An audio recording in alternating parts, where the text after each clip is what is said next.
You remember the rain before you remember their faces. Not because it was louder, but because it felt heavier. Like it had weight. Like it was trying to press the world flat and wash something away. It wasn't the gentle kind. It wasn't romantic. It came down in sheets, thick and relentless, turning the road into a ribbon of mud and mirrors. Every puddle looked bottomless. Every mile felt longer than the last. The windshield wipers fought a losing battle, squeaking back and forth like they were tired too. You were driving your old pickup from the ranch toward the small city, if you could even call it that. A handful of shops. A pharmacy that smelled like antiseptic and dust. A flour mill with a flickering sign. Oil, medicine, staples. The kind of things you don't think about until the cupboards start echoing when you open them. The engine hummed beneath you, steady but worn, the way everything in your life had become. You'd driven this road 100 times. You knew every bend, every pothole, every place where the asphalt thinned into gravel. It was supposed to be routine, in and out, back before dark. But the sky had other plans. It went dark too early that afternoon, unnaturally so. Clouds piled on top of each other like bruises, swallowing the light inch by inch. The horizon vanished. Even the fields looked different, flattened and colorless, like the land itself was holding its breath. It felt like the day was in a hurry to disappear, as if it didn't want to see what was about to happen. And then you saw them. At first, you thought your eyes were playing tricks on you, two shadows, where there shouldn't be any. You eased off the gas, squinting through the rain-streaked glass. Two small figures stood on the side of the road. Children. They were too still, too quiet for a storm like this. No umbrellas, no coats, just thin shirts plastered to their backs, fabric darkened and heavy with water. Their legs were splashed with mud, shoes soaked through. Rain ran down their faces in long, silent lines, like tears that had started long before the clouds broke open. One of them held the other's hand tight, not the casual kind of holding, but the desperate kind, the kind that says, if I let go, I disappear. You felt your foot hover over the brake.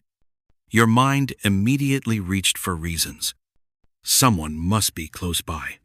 Maybe a car broke down. Maybe they're waiting for a parent. But the road was empty.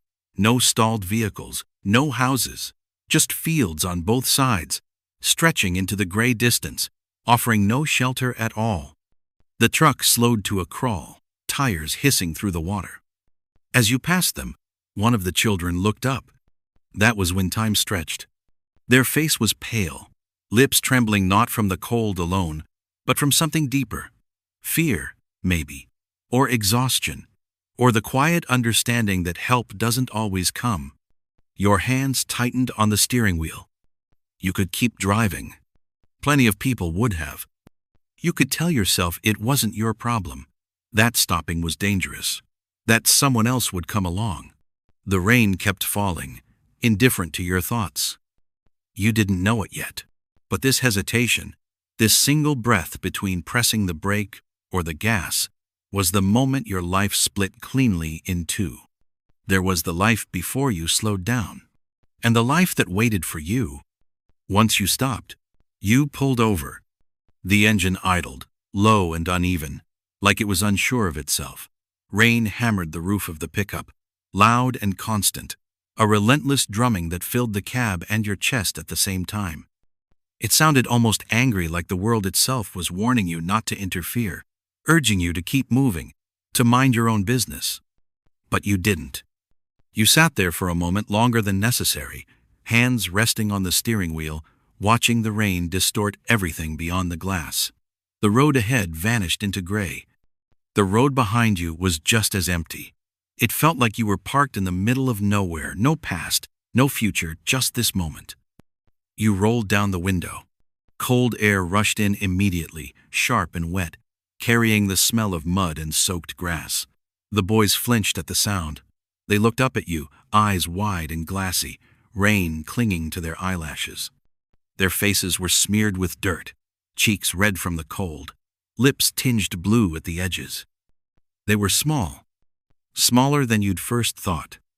6, maybe 7. The kind of age where the world is supposed to feel safe, where someone is always supposed to be nearby. "Where are your parents?" you asked.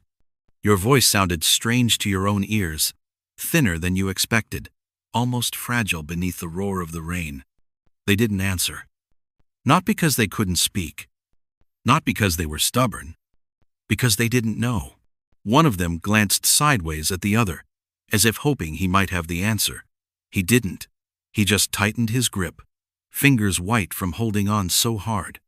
Their shoulders shook, not with sobs, but with the quiet, exhausted tremble of children who had already cried themselves empty. You waited, counted a few heartbeats. Nothing came. You leaned back slightly and looked past them, down the road they'd come from. Muddy tire tracks faded into puddles. Footprints were already filling with water, erased almost as soon as they were made. No car. No house lights in the distance. No sign that anyone was coming back for them. Just rain, and 2 children standing where they didn't belong. Something heavy settled in your chest then. Not panic, not fear. Responsibility. You opened the door. The hinges creaked, loud in the storm. Warm air spilled out from the cab, carrying the faint smells of oil, leather, and old coffee. The boys stared at the open door like it was something unreal, something that might vanish if they moved too fast. "Get in," you said. Your voice was firmer now, steadier, the kind of tone that didn't leave room for argument. "Before you freeze." They hesitated. You could see it on their faces, the calculation no child should have to make. Stranger or storm, risk or certainty, trust or survive. Then the smaller one reached for the other's hand again. A simple motion. A silent agreement. Together, they took a step forward, then another. Mud squelched beneath their shoes as they climbed up into the cab, water dripping onto the floor mats, bodies trembling as the door closed behind them with a solid, final thud. The rain kept falling outside, but inside the truck, something shifted. You didn't know their names. You didn't know where they'd come from. You didn't know what this would cost you. All you knew was that the empty seat beside you wasn't empty anymore. And without realizing it, you had just let 2 strangers cross the invisible line between passing through and belonging. You told yourself it was temporary. You had to. That was the only way to make it make sense. Just until the rain stopped. Just until someone came looking for them. Just until the world corrected itself. That's how you framed it in your mind as you set them up on the old couch that first night, towels wrapped around their shoulders, steam rising from their damp clothes near the heater. They ate quietly, like children who weren't sure if the food might be taken away. Every sound made them flinch. Every creak of the house made their heads turn. You kept listening for headlights in the driveway. A knock at the door. A voice calling their names. Nothing came. Not that night. Not when morning broke, clear and innocent, like nothing strange had happened at all. Not the day after that. You drove into town once the roads dried. Then again. And again. You stopped at the police station, a squat building that smelled of old paper and burnt coffee. You described the boys until your throat went raw-height, hair, the way one limped just slightly when he was tired, the way the other wouldn't let go of his hand. The officer typed, paused, shook his head. No missing reports. You checked neighboring towns. Schools, clinics, nothing. It was as if the storm hadn't just soaked them to the bone but had washed their past clean, like they'd been dropped into the world unfinished, with no trail leading back to where they came from. That's when you stopped waiting. Farmers don't get the luxury of denial. When the weather turns, you don't argue with it, you adjust. You mend fences. You change plans. You keep going. So you adapted. You fed them simple meals at first, careful not to overwhelm them. Watched as their hands stopped shaking around the spoon. You found clothes that almost fit and learned how to patch what didn't. You cleared out the old grain room, swept years of dust into a pile, set up 2 narrow beds where sacks of feed used to sit. They didn't complain. They never did. They learned the ranch faster than you thought possible. Too fast. They learned the names of the animals before they learned how to spell their own. At night, they sat at the table with your family, shoulders finally relaxed, voices slowly finding their way back. Laughter crept in quiet at first, like it wasn't sure it was allowed. The house changed around them. It got louder, warmer, and slowly, so slowly, you didn't notice it happening. Temporary stopped being a word anyone used. No one ever sat them down. No papers were signed. No promises were spoken out loud. But mornings came where you counted 3 sets of footprints in the dirt instead of 1. Nights passed where you checked the doors, the stove, and their beds before sleeping. Without ceremony, without permission, they stopped being the boys you found in the rain. They became the boys who belonged at your table. They became the reason the cupboard stayed full, the reason you worked a little longer. And one day, without realizing when it happened, they weren't just staying with you anymore. They were your sons. Time doesn't ask permission. It doesn't slow down out of respect. It doesn't wait for you to be ready. It just moves steady and unforgiving, measured in seasons instead of years on the ranch, in calves born and sold, in fences repaired, then repaired again, in hands that grew calloused too early, and voices that deepened before you were prepared to hear it. The boys grew taller. One day their boots fit. Then suddenly they didn't. They grew stronger, shoulders broadening from work that didn't care about age. They learned how to lift without being told, how to fix what broke, how to keep going when the sun burned high and the wind cut low. The ranch shaped them the way it had shaped you. They grew louder, too. Their laughter carried across the fields, cutting through the quiet mornings. It echoed off the barn walls, filled the house at night, replaced the silence you hadn't realized had settled there long before they arrived. They argued, teased, competed over chores, over nothing, over everything. And they called you Dad. Not carefully. Not like they were testing the word. Without hesitation. The first time, you pretended not to hear it. The second time, you answered without thinking.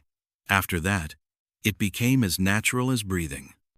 The word settled into the spaces of your life like it had always belonged there. But every time they said it, something in your chest tightened. Not with doubt, with weight. Because you loved them. You loved the way one of them always took the harder jobs without being asked. The way the other watched people closely, learning more than he said. You loved the dirt under their nails, the sound of their boots on the porch, the way the house felt too quiet when they weren't home. And you loved them with a fear that surprised you. Because love doesn't erase questions. It only makes them sharper. Where did they come from?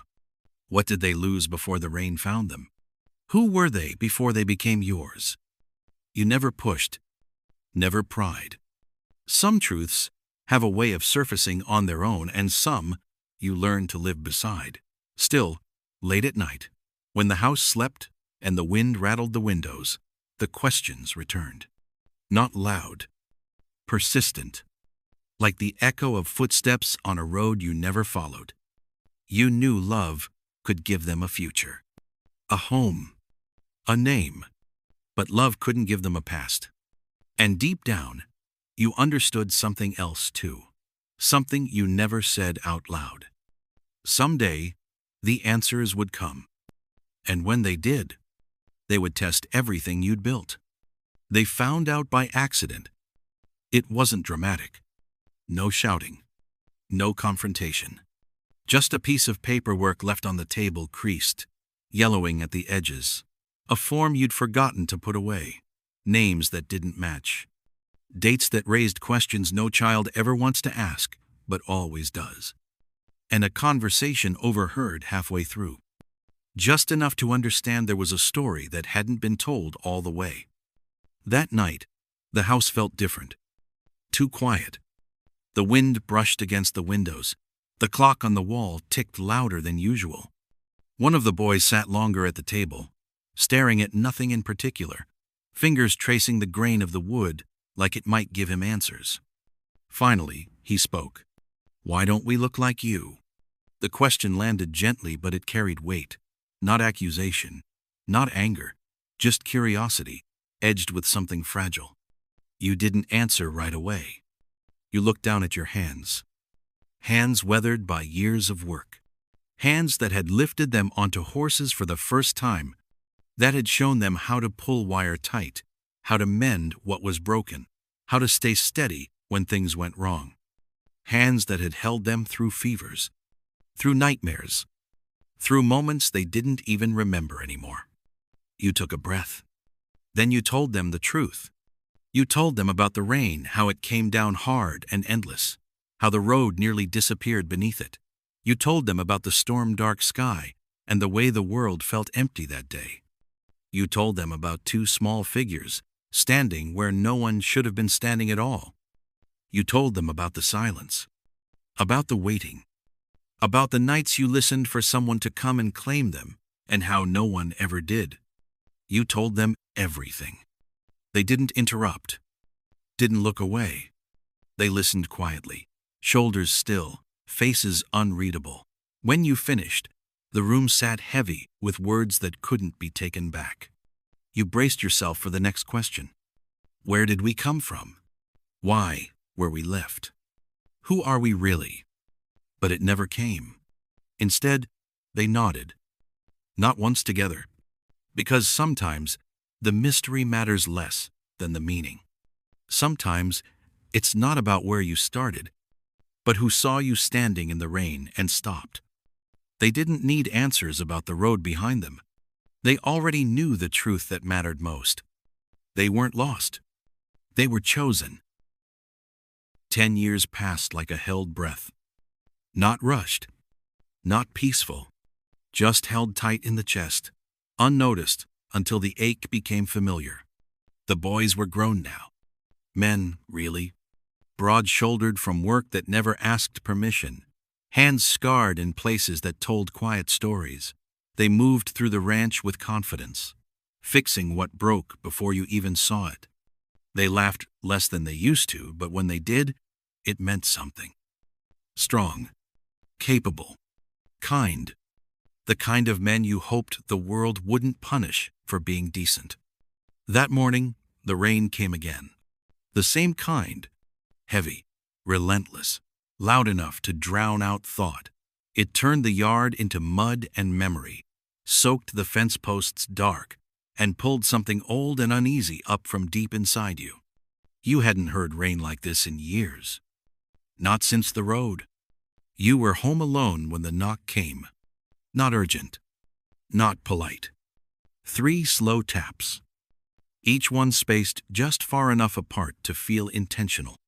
You opened the door and froze. A woman stood there, soaked through, hair plastered to her face, coat hanging heavy on her frame. Time had touched her without mercy, etched lines around her eyes, pulled her shoulders inward, dulled something that might once have been fire. But her eyes? They were sharp, tired in a way only life can make them. Not exhaustion from lack of sleep, but from carrying too much for too long.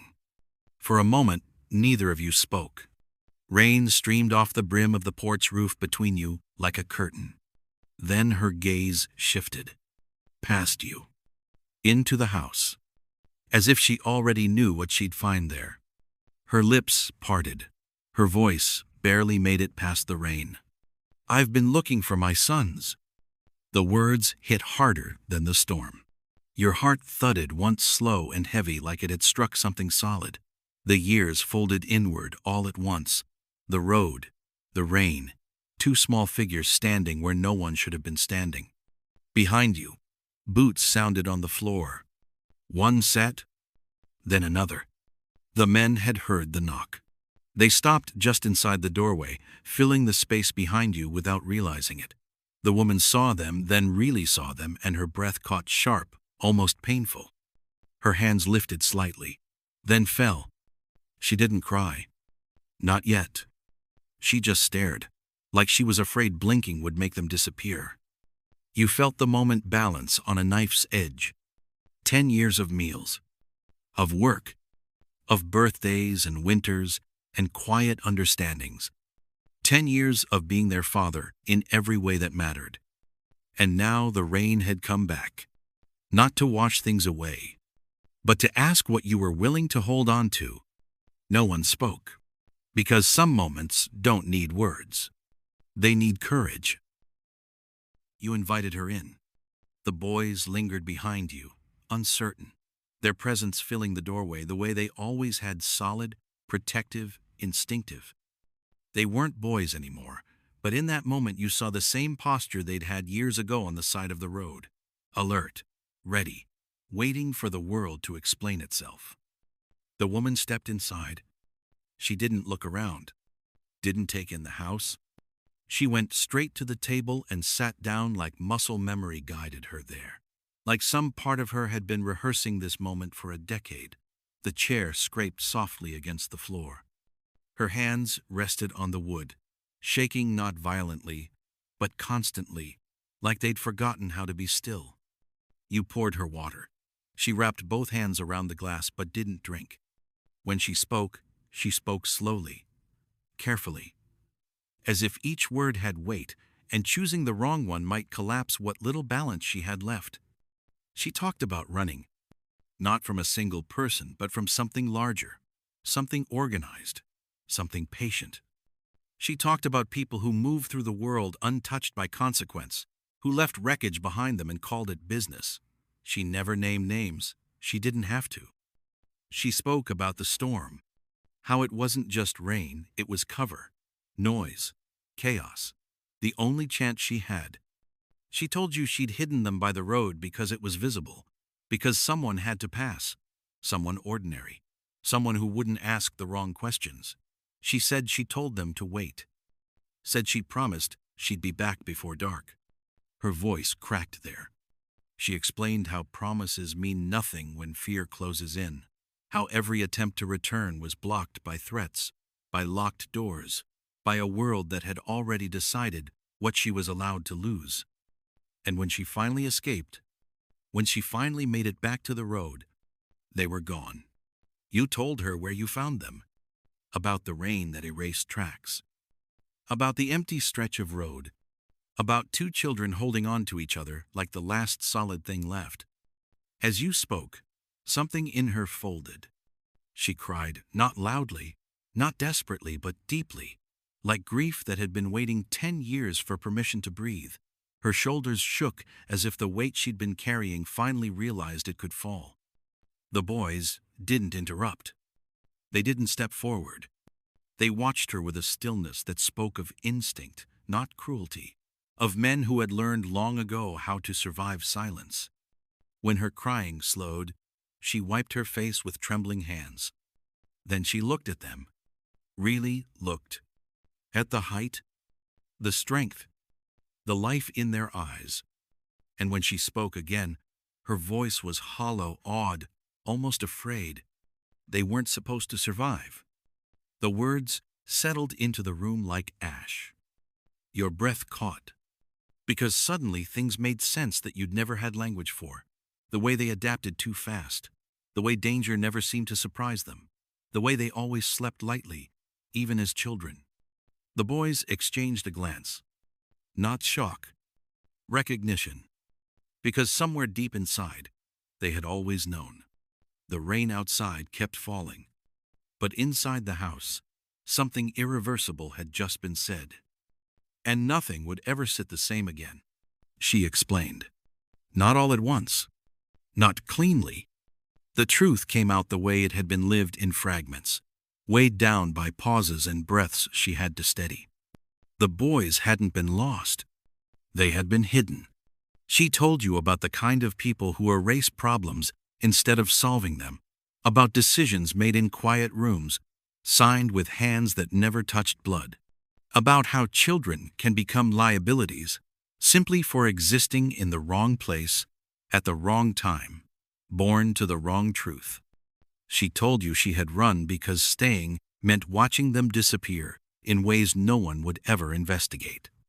So she hid them, not out of fear but strategy.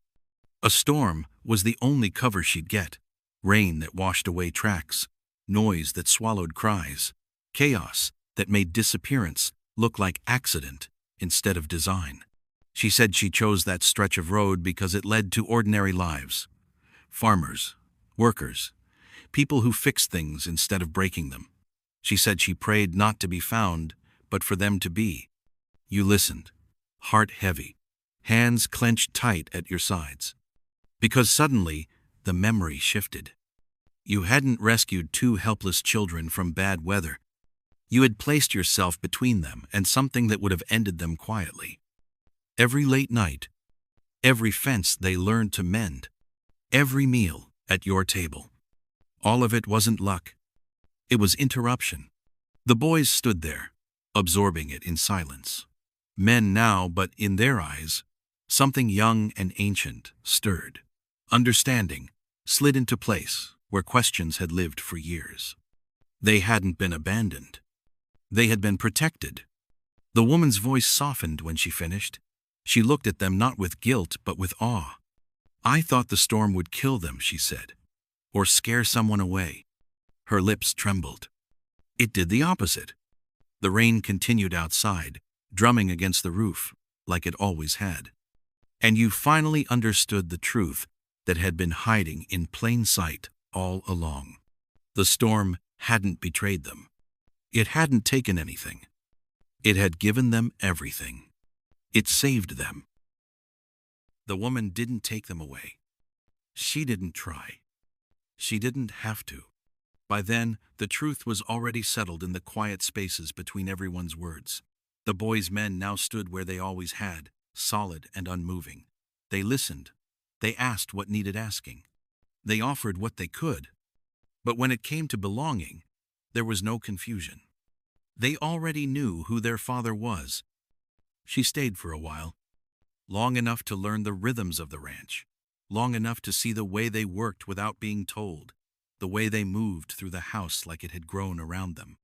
She watched them from doorways and across fields, memorizing details she'd once feared she'd never see at all.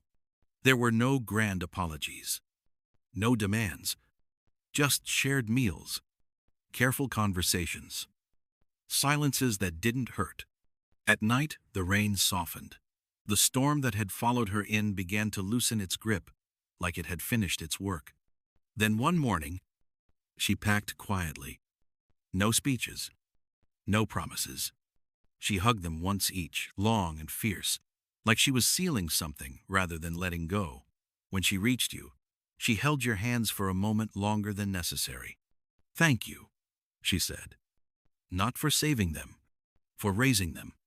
She left before the sun fully cleared the hills. The rain stopped. The sky opened into something clean and bright, as if the world itself had decided to move on. Life returned to its steady-paced chores, seasons, laughter drifting across the fields. But some things never quite went back to how they were before. Because every time it rains now, you remember. The road. The storm. Two small figures standing where fate bent, just enough to let love in. You remember that not all storms come to take. Some come to place exactly what you're meant to find. Some storms don't destroy. They deliver miracles. Family isn't always blood. Sometimes it's choice. Sometimes it's timing. Sometimes it's a single moment when the world is loud, unforgiving, and rushing you forward. Sometimes it's who stops when the world tells them to keep driving. Who slows down in the rain. Who opens the door. Who makes room at the table without asking for proof or permission. Family is built in quiet acts that don't look heroic at the time, just human. A brake pressed, a door opened, a meal shared, a promise kept without ever being spoken. Blood may start a story, but love is what decides how it ends. If this story meant something to you, don't let it end here. subscribe, because every week we share stories that remind you who you're becoming. And if you know someone who needs this message, send it to them.